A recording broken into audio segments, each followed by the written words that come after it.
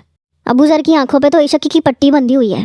ہم سب نے کتنا سمجھایا اسے کہ برادری کی لڑکی برادری کی ہوتی ہے، ہمیں پتہ ہوتا ہے کہ وہ کیسی ہے۔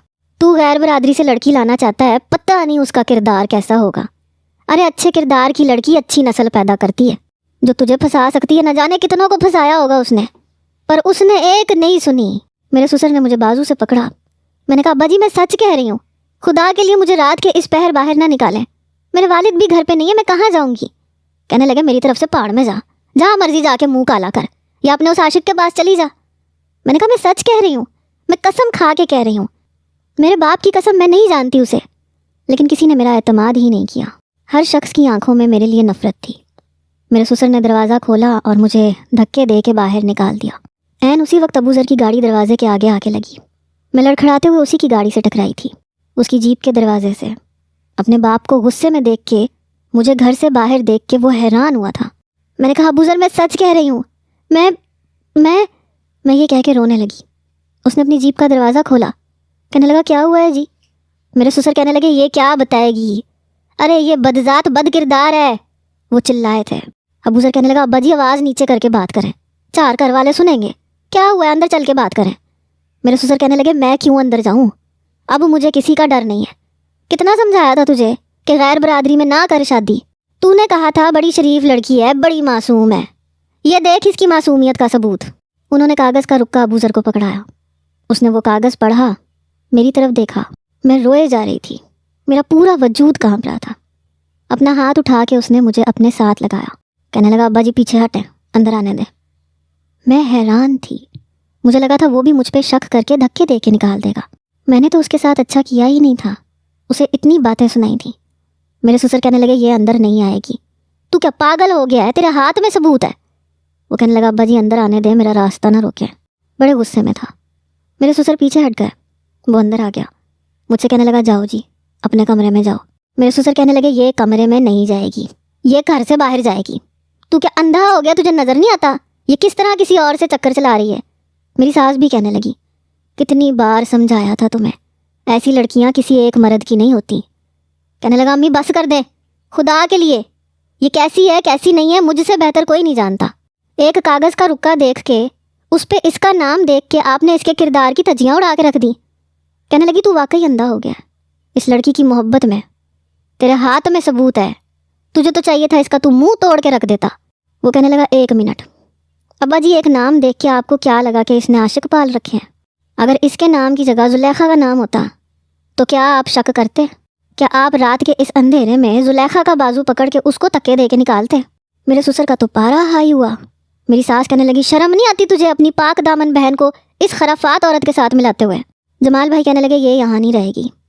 وہ کہنے لگا اگر نیلم بھابی کا نام ہوتا تو کیا آپ نکال دیتے؟ اس بار جمال بھائی کا بھی پارا ہائی ہوا۔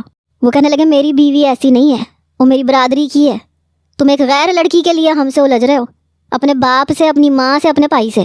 واقعی تم اس کی محبت میں اندھے ہو چکے ہو، تجھے کچھ نظر نہیں آ رہا۔ کہنے لگا ہاں میں اندھا ہو چکا ہوں۔ جمال بھائی کہنے لگے اے لڑکی چل نکل باہر۔ میں ابو ذر کے ساتھ ہی کھڑی تھی، میں ابو ذر کے بالکل پیچھے جا کے کھڑی ہو گئی۔ کہنے لگے تجھے سنائی نہیں دیتا، نکل یہاں سے باہر ورنہ۔ ابو ذر نے اس کے سینے پہ ہاتھ رکھ کے دھکا دیا۔ کہنے لگا میں زندہ ہوں ابھی، مجھ سے بات کرو جس نے کرنی ہے، خبردار جو میری بیوی پہ کسی نے انگلی بھی اٹھانے کی کوشش کی۔ میں تو یوں تھی کہ کاٹو تو لہو نہ نکلے۔ ابو ذر کہنے لگا جاؤ کمرے میں دیکھتا ہوں تمہیں کون روکتا ہے۔ میرے سسر کہنے لگے خبردار جو اگر تو نے اسے کمرے میں بھیجنے کی کوشش کی میں تم دونوں کو تکے دے کے نکال دوں گا۔ وہ کہنے لگا ابا جی آپ پہلے اسے مجرم ثابت کر کے دکھائیں، اگر یہ واقعی بد کردار ہوئی تو قسم کھا کے کہتا ہوں ابو ذر اپنے ہاتھ سے اس کا گلا کوٹ کے مار دے گا، لیکن اگر یہ قصوروار نہیں ہوئی تو مجھے بتائیں کہ پھر اس پہ الزام لگانے والے کی سزا کیا ہونی چاہیے۔ میرے سسر کہنے لگے اس لڑکی کا نام لکھا ہے اس پہ۔ کہنے لگا ہو سکتا ہے کل کو زلیخا کے نام سے ایسا خط آ جائے، گلا گھوٹیں گے اس کا، جان سے ماریں گے اسے۔ میرے سسر کا غصے سے برا حال تھا۔ کہنے لگا جا کے پتہ نہیں کریں گے کہ خط لکھنے والا کون تھا اور بیٹی کا نام اس نے کیوں لکھا؟ بولے ابا جی۔ اس بار میرے سسر چپ ہوئے، پھر اس نے جمال کی طرف دیکھا. تم بتاؤ, کوئی بھی ایرا غیرہ آ کے نیلم بھابی پہ بدکرداری کا الزام لگائے, کہے میں عاشق ہوں اس کا, تو کیا اس بات پہ تم اپنی بیوی کو طلاق دو گے؟ جان سے مارو گے یا رات کے اس پہر تکے دے کے باہر نکالو گے اسے؟ وہ بھی چپ ہوا. کہنے لگا اس کا باپ نہیں ہے یہاں, یہ آپ سب جانتے ہو. یہاں سے مل کے گئے تھے نا کہ ہم گاؤں جا رہے ہیں, ہماری بیٹی کا خیال رکھنا. ایک ذرا سے کاغذ کے ٹکڑے پہ اس کا نام دیکھ کے آپ نے اسے تکے دے کے نکال دیا, یہ سوچے سمجھے بغیر کہ باہر اس رات کے پہر وہ کہاں جاتی. جو میں وقت پہ نہ پہنچتا تو آپ تو اسے نکال چکے ہوتے. کسی نے ایک منٹ کے لیے سوچا کہ اس کے ساتھ کیا ہو سکتا تھا؟ اب میں اس کا شوہر ہوں, اس کا محافظ ہوں میں. اگر اس کے ساتھ کوئی زیادتی ہو جاتی نا ابا, میں خود سے نظریں ملانے کے قابل نہیں رہتا. اور اگر یہ بے قصور ثابت ہو جاتی ہے تو اس کی بدکرداری کی وجہ آپ لوگ بنتے ہیں. آپ کو نہیں پتا, عورت گھر سے باہر چلی جائے تو آوارہ مرد بھوکے بھیڑیے بن کے اس کو نوچ کھاتے ہیں. اگر اسے کچھ ہو جاتا نا, میں آگ لگا کے رکھ دینا تھا سب کو. پھر مجھ سے کہنے لگا جاؤ کمرے میں. اس بار کوئی کچھ نہیں بولا, سب چپ چاپ کھڑے رہے. میں اپنے کمرے میں آ کے بیڈ پہ بیٹھ کے رونے لگی. میرا پورا وجود ابھی بھی کانپ رہا تھا جب اچانک سے السلام علیکم. نیکسٹ ایپیسوڈ ہوگی لاسٹ اور موسٹ رومانٹک. اللہ حافظ.